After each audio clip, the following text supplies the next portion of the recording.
గుజరాత్లో ఏఐసీసీ ఆమోదించిన తీర్మానాన్ని ప్రజలకు వివరించడానికి, జిల్లా సమస్యలను తెలుసుకోవడానికి మరియు పార్టీ పునర్నిర్మాణ దిశగా చర్యలు తీసుకోవడానికి ఏపీపీసీసీ అధ్యక్షురాలు వైఎస్ షర్మిలారెడ్డి కడప పర్యటనను విజయవంతం చేయాలని జిల్లా కాంగ్రెస్ కమిటీ అధ్యక్షురాలు ఎన్డీ విజయజ్యోతి పిలుపునిచ్చారు.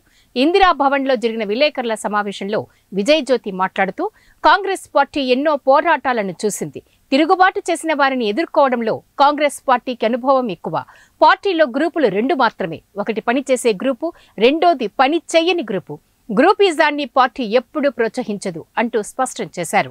పీసీసీ అధ్యక్షురాలిగా వైఎస్ షర్మిలారెడ్డి పార్టీ శ్రేణులను ఒక తాటిపైకి తీసుకురావడానికి తీవ్రంగా కృషి చేస్తున్నారు.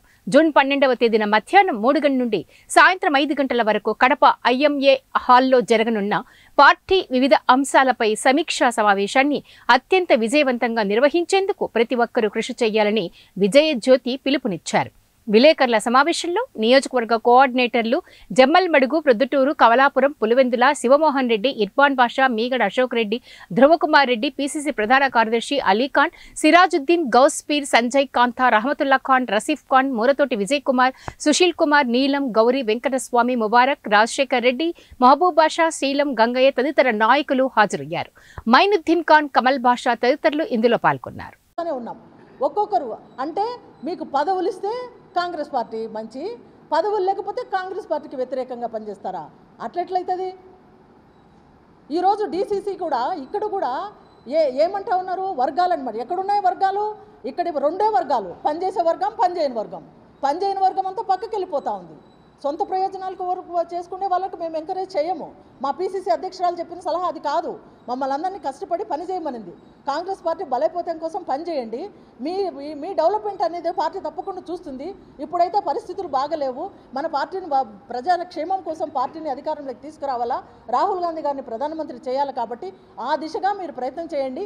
ఇప్పుడు కష్టమైనా కూడా మేము గుర్తిస్తూ ఉన్నాం. భవిష్యత్తులో తప్పకుండా కష్టపడిన నాయకురాలకు మేము ప్రాధాన్యత ఇస్తామని చెప్పడం జరిగింది. ఆమె అదే పనిగా ఒక టీంను ఎన్నుకున్నారు, కష్టపడి పని చేయాలని చెప్పేసి. ఇప్పుడు సీనియర్స్ ఉన్నారు. సీనియర్స్ ఉన్నా కూడా ఎప్పుడు ఎంతసేపు చూసినా కూడా మేము కూడా వయసు మీద పడేకొద్ది అంత పని చేయలేం. యంగ్స్టర్స్కి అవకాశం ఇవ్వాలా. ఆ రకంగానే మేడం గారు అవకాశం ఇచ్చినారు. సీనియర్స్ కూడా వాళ్ళను ఎంకరేజ్ చేసి వాళ్ళ అనుభవాలు చెప్పి పార్టీని ముందుకు తీసుకుపోయాల్సి పోరించి ముసలిళ్ళమైనా మమ్మల్ని పక్కన పెట్టారన్నట్టు ఇట్లాంటి వాళ్ళని ఎంకరేజ్ చేసి ఇట్లా ప్రజల్లోకి పంపించేస్తే పార్టీ ఏం కావాలా? పార్టీ క్షేమం చూస్తున్నారా? పార్టీ ద్వారా ప్రతి ఒక్కరు బాగుపడినోళ్ళు ఇప్పుడు తెలుగుదేశంలో కావచ్చు, వైసీపీలో కావచ్చు, కాంగ్రెస్ ప్రజెంట్లో కావచ్చు, అందరూ కాంగ్రెస్ పార్టీ నుంచి వచ్చిన వాళ్ళే. ఈ నేషనల్ పార్టీ, ఇది స్వతంత్రం పోరాడేప్పటి నుంచి ఉన్న పార్టీ. దాంట్లో పనిచేసిన నాయకులు అందరూ దాంట్లో నుంచి విద్యాభ్యాసం చేసినట్టు నాయకులుగా ఎదిగి మిగతా దానికి వచ్చిన వాళ్ళే. అటువంటి కాంగ్రెస్ పార్టీని అవమానం చేయడం ఎంతవరకు సమంజసమని నేను అడుగుతా ఉన్నా. ఒక స్త్రీగా శంకర్ పద్మశ్రీ చేయడం కరెక్ట్ కాదు. ఆమె